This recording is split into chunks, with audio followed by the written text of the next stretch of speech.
Hello, Jonathan Bowman-Perks, and it's that special time of the week where I get the chance to share some thoughts and some ideas with you. And here I am in the middle of central London and back from skiing, and I survived. You know, I counted them all out, I counted them all back. Was one of the stories from the Falkland War when they watched the Harriers leave the aircraft carrier and counting them all back. And I came back with my fellow goldsmiths and learnt a lot from the skiing. In fact, I think one of the things I remember back from the skiing that I learnt a lot from was reverse mentoring. And I really would recommend reverse mentoring to you in your businesses and in life. So here I am, a couple of months' time I'll be 57, and I learnt an awful lot from a 23-year-old and a 24-year-old. Two lads of the sons of Simon Hutchinson, Ed and Jonathan, and they were great skiers. And for someone who hadn't skied for some 20 years, I found just by following them and learning from them and getting tips from them, I learned a huge amount. And also the instructor that taught Lee, he was about 24 as well. And on the back of her learning some lessons, I was vicariously learning from her and unlearning the things I shouldn't know and learning the things that I should. And it was interesting at the moment when I got an email which upset me. It was a bit of information I shouldn't have read about. I should have left it for when I came back, but someone was being particularly unpleasant and trying to ruin my day, my life. And I read it and I found it's very hard to be present and be skiing well on the slope when I was with my colleagues. And I just wanted to get into my cave and pull the duvet over my head and hide from everybody, be a bit more introverted. But actually I had to change my mind back to the Stoical philosophy, which I find so very useful, and the daily Stoic that I recommend you read each morning, that first chapter of the day, to fill your mind with good stuff, as I mentioned on how you have your daily routine. The only thing around here that you can change is in here. It's your thoughts about events. You can't change Brexit or Donald Trump and his wall and whatever else is going on, but you can change what you think about and the way you think about events that you experience or what other people do to you. You can't change other people, but you can change the thoughts you have about those events, the actions that you take, and the decisions that you make. Those you have control over, other things you don't.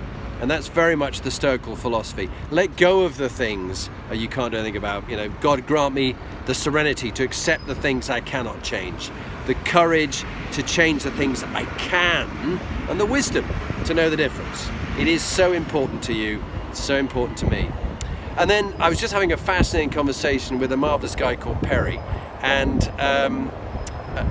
both him and also a friend of mine, Gary Browning, and various other people, they've sort of said, "Oh, I watched your video posts." I thought no one watched them. You know, I sort of, yeah, no, it's good. You know, tips and practical things and advice, and always something I can take from it. So, for those of you watching, please give me a like, give me some comments, some feedback. Don't make it about you. Make it about things that other people can learn about, because my aim is to share with you things that will be helpful for you. And if you find this helpful, get in touch with me. If you want to do more work on yourself, let me know and let's meet up and talk about you. That famous comment, as someone once said, "Now that we've talked about me, let's hear you talk about me." My favorite topic, me. But no, let's make it all about you, not about me.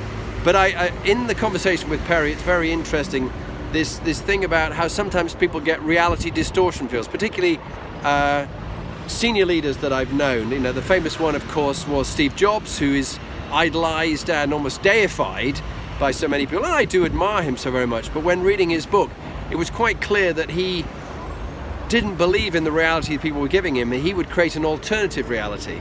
And when we think about people like Margaret Thatcher and Tony Blair, they began really well, but then eventually they'd been so believing their own hype that people couldn't tell them anything and they wouldn't listen. They became out of touch with it and no longer relevant for what they were doing. So their good work was overshadowed by the fact as leaders they got out of touch with what went on. But I think it's this point about what are we learning? And in every experience that you have, even when it doesn't work out for you, what is your learning? And I do think our lives shape us massively. And the earlier part of our lives have a huge impact. You know, I've shared with you some of the stories about the loss of my father, who was killed heroically flying somebody else's airplane to make it safe for him, but he died. How he has been the motivation for me passing on inspiring leadership to you and to other people, and for me learning all the time, and this desire to learn. And other people's stories I find fascinating, how they began their lives, what shaped them, boarding school survivors, all sorts of stories about how people have made the most of their lives and not let it overcome them. So what's your story? What's your life? How has it shaped you? And how are you ensuring you're not defined by a bad past, but you choose how you're going to think and react to events? So that's my thought for the day from a rather chilly central London. Great to talk to you. I look forward to our next session. Bye for now.